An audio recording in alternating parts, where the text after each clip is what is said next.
Ladies and gentlemen, you are now tuning in to the undefeated Moustache John.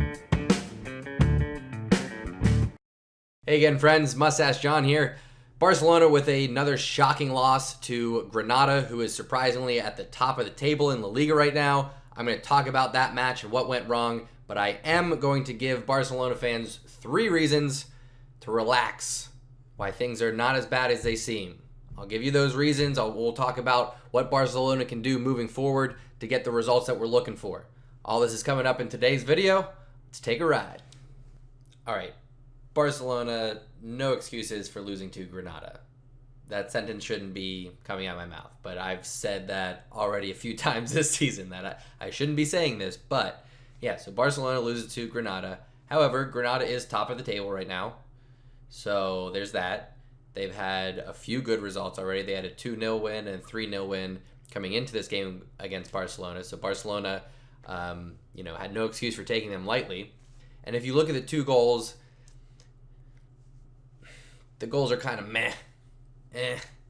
First one, Semedo just falls down. I'm not sure I guess back it up. Langley goes up for a header, thinks he gets fouled. That's just kind of a symptom of today's game. You would never see a defender 10 years ago going down, holding his ribs on something that light.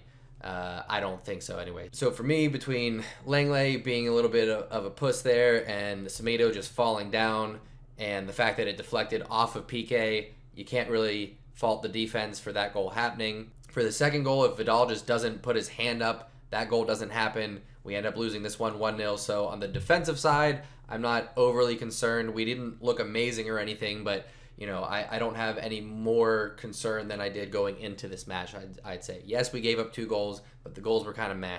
So I'm not too worried about that. The bigger problems that Barcelona have right now is creativity in the midfield. So going with the lineup of De Jong in that holding role with Rakitic and Roberto more in the attacking positions in the midfield did not work out. There was no creativity, and that bled into the front line. Griezmann on the left side, Perez on the right, Suarez at striker. There was nothing going on. Everything, all their passes seemed to be going backwards or parallel. Like there was no forward movement. Nobody was taking players on with the exception of De Jong. De Jong would dribble through the midfield lines quite a few times throughout this match. And he also played some good attacking balls. So De Jong is really the only one from the midfield forward that I think looked good in this match. Everybody else was pretty much non-existent. Perez might as well not have been on the pitch. Griezmann is playing out of position right now.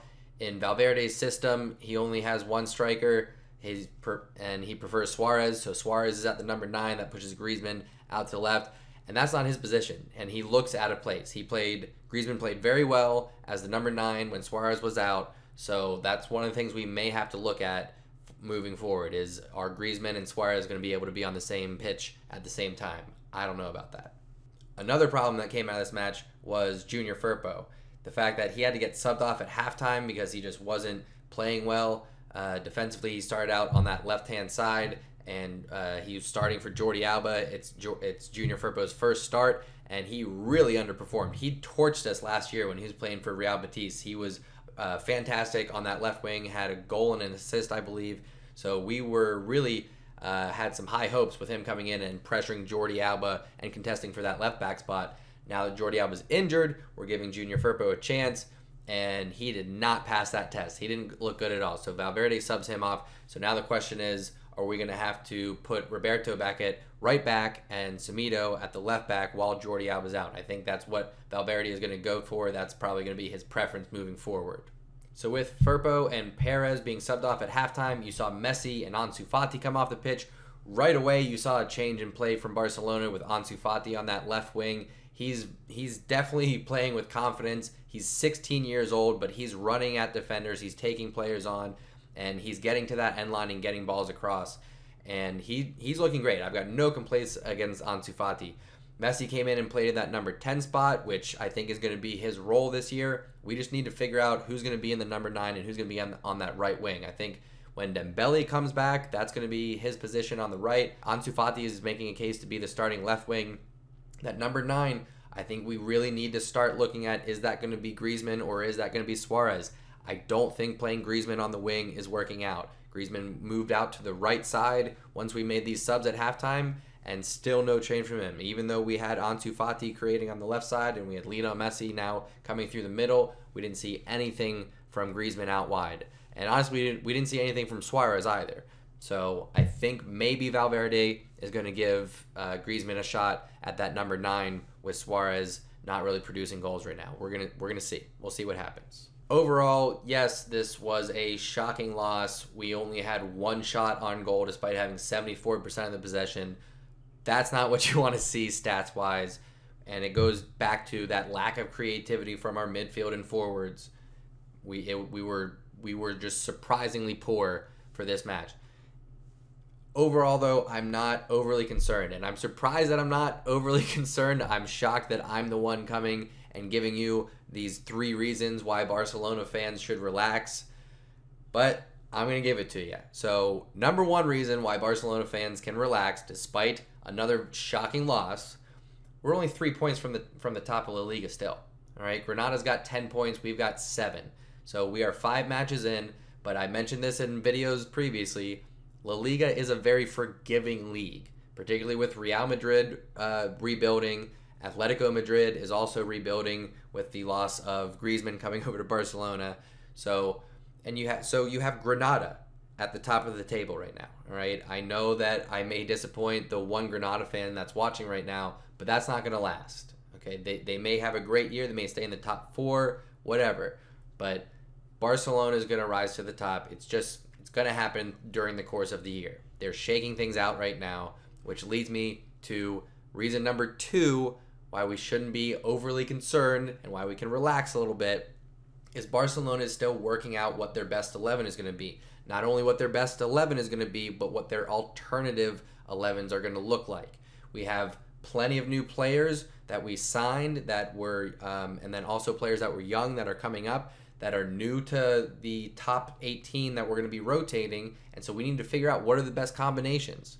So in some sense, it's good that Valverde is taking the time now to figure that out, to do a bunch of different combinations so that we don't have to worry about it moving forward.